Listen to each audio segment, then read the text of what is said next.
Good morning. Um, Here I am again, setting some time aside for myself. Um, as I was laying in bed last night after I did that video, um, kind of late in the day, it was kind of cool to have so much quiet time. My kids are actually, as a grandma, sorry. It's funny, my lack of stimulation, and I instantly am like, I should be sleeping. I love sleeping. Yeah, so my kids are at my mom's, so that I could have a work day today, and they did an overnight, which is super nice to have a little bit of a break every once in a while. And so a couple of things. It was really nice to have that time yesterday evening when I had been like trying all day to really get the video and be ready to talk, and then actually talk to myself in the mirror, like I said, was pretty hard. And then lay down right before bed and just kind of be able to process all of that. And what it brought up for me is a couple things. What I'm going to talk about today is this recognition and sitting with the thought of like what it is that I'm allowing, and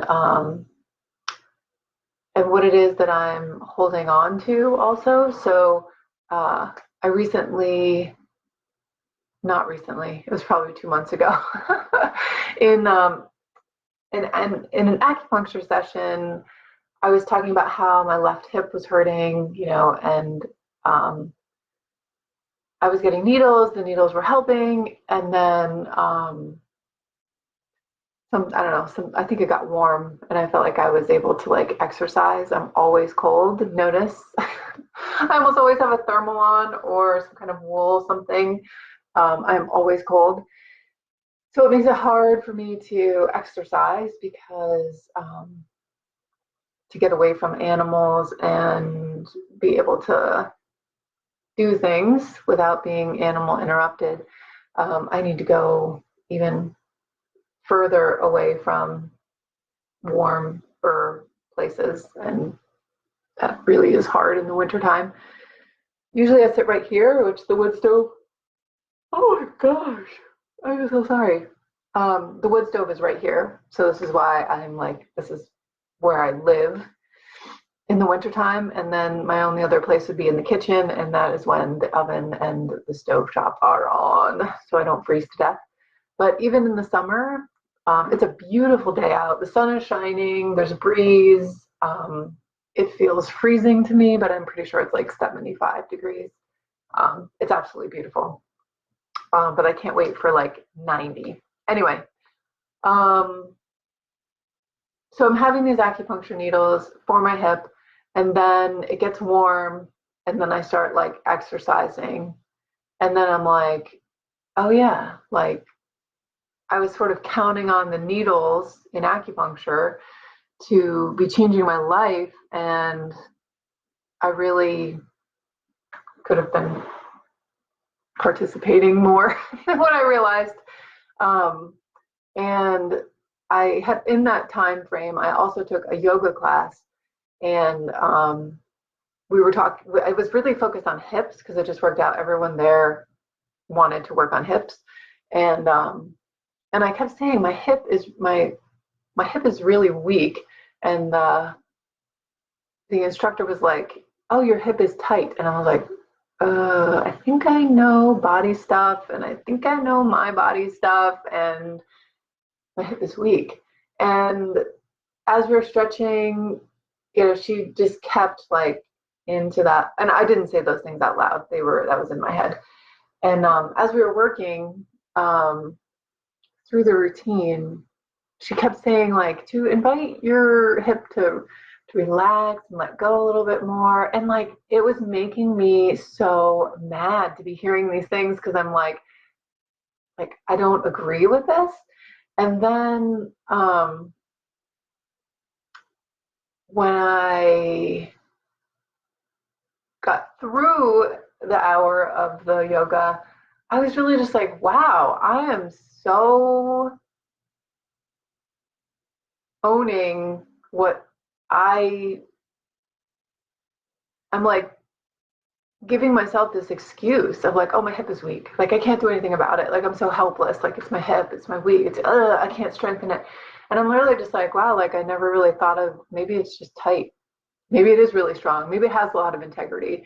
Maybe I just don't have confidence in that area, and I'm not um, willing to face that. I'm not willing to just recognize, and I think it comes through a little bit as like thinking that I'm recognizing it by defining it as inferior and non-functional and kind of like a victim of the lack of strength in my hip when it really is something totally different. And here's somebody who is giving me this very honest third person point of view opinion, and it took me a long time. It took me an hour of hearing this woman say this over and over again for me to really be like, yeah, like maybe. It's so funny, right? So how I was really holding on to being a victim of my poor hip, and in doing more hip related exercises, I'm finding that riding my bike tends to tighten my hips in a way that is not helpful. So I've stopped riding my inside exercise bike, and doing yoga, doing very basic like squats, and I think that's really about it. Like yoga poses and direct strengthening exercises for my hips. And now I don't need needles for acupuncture, and my hip is feeling stronger because it's probably looser and the muscles are beginning to be more balanced. And so, why am I talking about this? I'm talking about so I titled this video, What Am I Allowing? And with the example with my hip, I was really allowing myself this really big window of like out where I just wanted other people to be responsible. And I wanted to have an excuse, and I wanted to be the victim, potentially get some attention. There's all these things that happen when we put it out there that, I just have really low immunity, or this just tends to be, I carry weakness here, or, this is just my stressful life, and I feel like that energy is no different when we use those excuses to keep ourselves in this shell of what we've created for ourselves, even though we recognize that it's like, wow, it's like really small in here and I kind of can't breathe, and it's not fun. We're really just like, well, it's my shell, like, oh. And I think there is this value in connecting with outside forces, with the third person perspective, and really being ready for what it is that they're going to tell us, because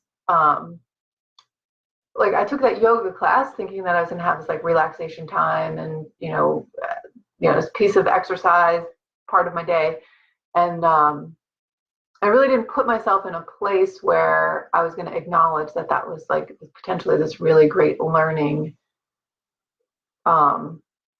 piece. And even though I say all the time, we're always in our optimal environment to be able to be offered this opportunity for growth, and it's constantly there, but we have lenses of whatever we're seeing things through: victimization, low self-esteem, no confidence, and we don't see all the opportunities. And that was something, I don't know, I've been thinking about it quite a bit, and it's put it out there for me. What else am I really holding on to? What other excuse am I really committed to?